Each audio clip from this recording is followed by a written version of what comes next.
do you explain the 800 children in temporary accommodation, one of the highest figures in London? How do you explain, Stephen Carr, that you shut the winter shelter for homeless people in Bromley?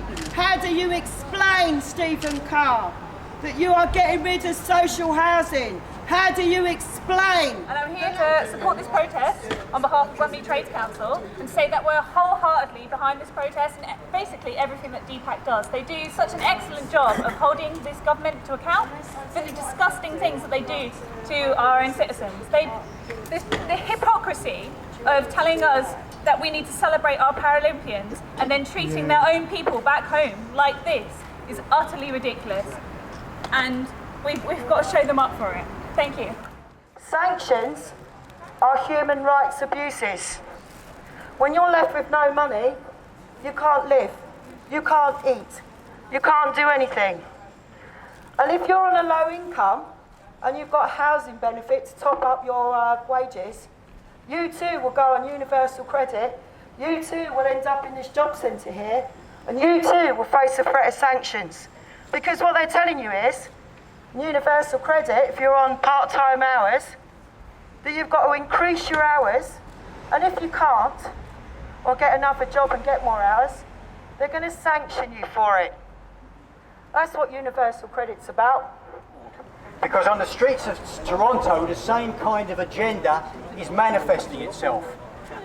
They talk about austerity, but austerity is no longer simply a process of reducing some entitlements. It's about abandoning people completely. In Toronto, that meets its sharpest expression with the abandonment of homeless people. Canada is a very cold place in the wintertime, and they have created a situation where there are not enough homeless shelters and people are dying of the cold on the streets, or people are being crammed into warming centres and robbed of their dignity. At the same time, the government is cutting back on social assistance programs for unemployed people and for disabled people. And it is creating a situation of enormous hardship. I came over because there is a connection between DPAC and OCAP. We've worked together in the past and we intend to go on doing so. Really and truly, the agenda that we are confronting is an agenda that is international in scope. The people who are responsible for austerity think across borders, and we need to think across borders. We need to build an international movement of working class resistance to austerity and everything it stands for. So proud to be here this week, and thank you very, very much.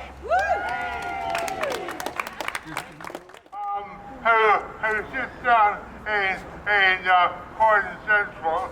He said 5 years ago he would see about it. We're still waiting. And he bet DPAC. Stop sanctions. Sanctions kill. Stop sanctions. Sanctions kill. No more deaths from benefit cuts. No more deaths from benefit cuts. Proving that they're engaging in preparation for work and the like. They are not well enough to be doing this, yet they're being sanctioned when they're unable. They're literally being sanctioned for being ill. Sanctions for being ill. People with learning difficulties sanctioned for having learning difficulties. It's got to stop. People are killing themselves.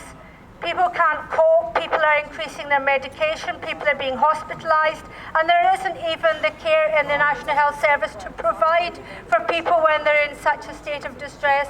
Yet the government is pushing more and more people into this state of distress. Sanctions have to stop.